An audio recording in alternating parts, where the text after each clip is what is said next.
What's happening YouTube? My name is Alex and welcome to a new review. Today I'm checking out the new Amazon Fire tablet. So this one is called the HD8. So HD8, it means that it has an 8-inch display. It costs about $89. It comes in a few different colors, and of course you can find the link on Amazon for this tablet in the video's description. So what do we get for that $89? First of all, we get 16 gigs of internal storage, 1.5 gigs of RAM, and a MediaTek processor. The MediaTek processor is a quad-core processor, not the fastest, not the slowest, but it's a decent processor for $89.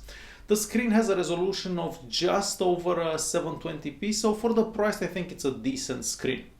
First of all, the tablet comes in the same box that we get for most of these Amazon products. So the same orange box. On the front of the box we just see a picture of the tablet, and inside the box we're gonna find a little manual, like a setup manual, basically a little guide, and the charger. The charger is not the fastest charger out there, and it will take like 3 hours and a half to actually fully charge the tablet. So it will take a while with a slow charger that comes with a tablet. Now the tablet itself. So it is made out of plastic entirely. It doesn't feel that premium, but for the price I don't think we are expecting something super premium. So onto the back we just see the Amazon logo and the camera, a rear camera. The camera, again, it's not gonna be the best camera out there, but it's gonna be decent and you can take some pictures here and there. Later on I'm gonna show you some sample pictures that I took with the rear camera and with the front-facing camera. On top of the tablet we are going to find the 3.5mm audio jack, the volume buttons, a microphone, the charging port, and the power button. The charging port can also be used as OTG, so basically you can plug in a USB stick or anything like that to the tablet, and the tablet will be able to read whatever you have onto that USB stick. So a very useful feature in my opinion. On the left hand side of the tablet we are going to find two speakers, and I guess two speakers is much better than one while watching movies or anything. The speakers get loud enough, not the absolute best quality, but for $89 I think they do sound really good.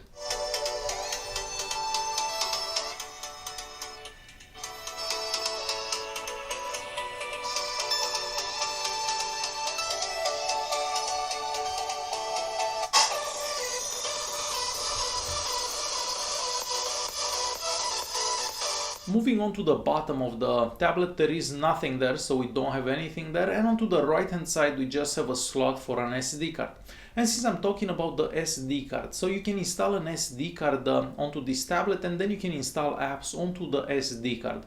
So a very good feature considering that the tablet it's only running Android 5.1. So even though the tablet only has about 11 gigs left out of the 16 after the operating system, you can easily install apps onto the SD card that you have inserted. So a really cool feature. On the front of the tablet we have a front-facing camera on top there, and again I'm gonna show you some sample pictures that I took with the front-facing camera later on in the videos. And we have the screen, the 8-inch screen. The screen has a resolution just over 720p, so not a bad screen for this size. The viewing angles are acceptable, are actually pretty good to be really honest. The screen does get rather bright, but if you do take the tablet outside it's going to be a lot of reflection and it's going to be kind of difficult to see the screen. But overall for $89 I think the screen is more than acceptable. Now onto the tablet's UI. So if you've had an Android device before, you're gonna notice that this looks a bit different and feels a bit different than most Android devices. So first of all we have Android 5.1 with Amazon skin on top of it. So everything on the tablet it's kind of related to Amazon. So we have these tabs on top that you can scroll through them, so books, videos, and a whole bunch of other stuff. So if you've purchased anything before from Amazon like books or videos or music or whatever, they will show up here. You can actually even shop from Amazon right from your tablet connected to your account. Now we have the access to the Amazon store, which is not the Google Play Store. It's a bit different, and it's missing a lot of apps, and a lot of people are going to notice that you don't really have all the apps that you're used to. Now there is an easy way to actually get the Google Play Store onto this tablet, and if you want to check that out, there is a link in the video description that you can see a tutorial on how to install that. It is very easy and it takes about 7-8 minutes. Alright, so as soon as you open the settings app, you're going to notice that the settings app, it's different than any other Android device. I mean, you don't have a lot of options, and some things are different.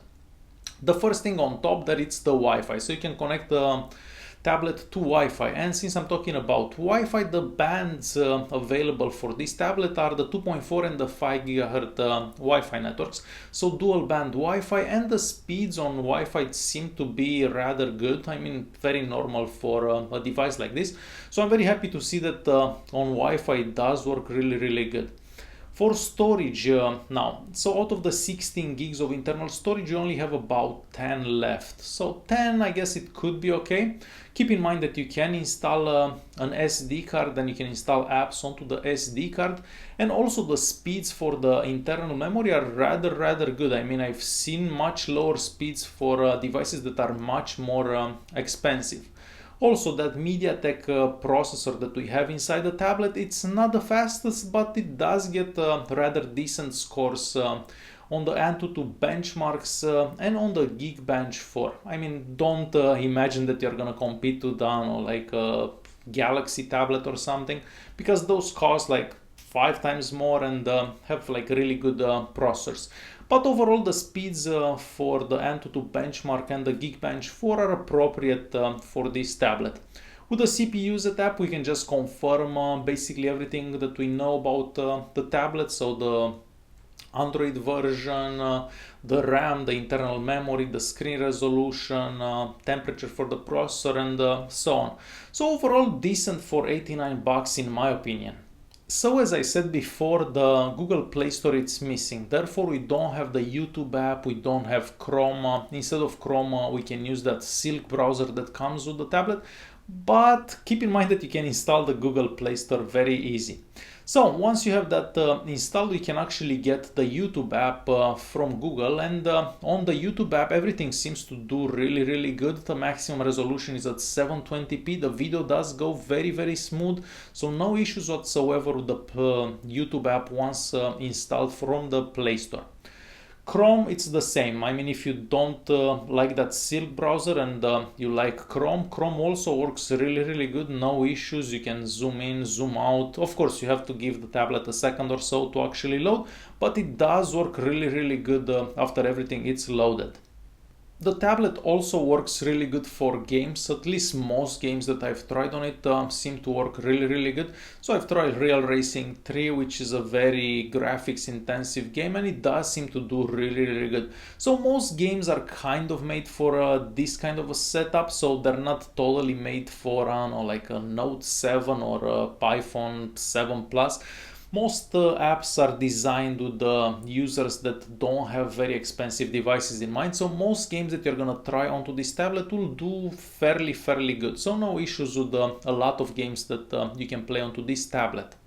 The battery inside this tablet, even though it takes a long time to charge, it will keep the tablet going for a long time. So you're gonna be able to play games, watch movies and so on, and you're gonna easily get 2-3 days of usage out of this. So the screen is gonna be on for like 7, 8, 10 hours depending what you do with the tablet. So I'm very happy with the battery inside the Amazon Fire HD8.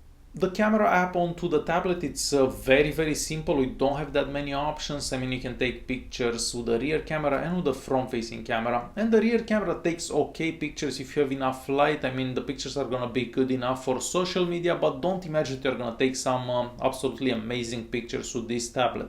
Plus, when you take pictures like this, it does look fairly awkward for the people that watch you.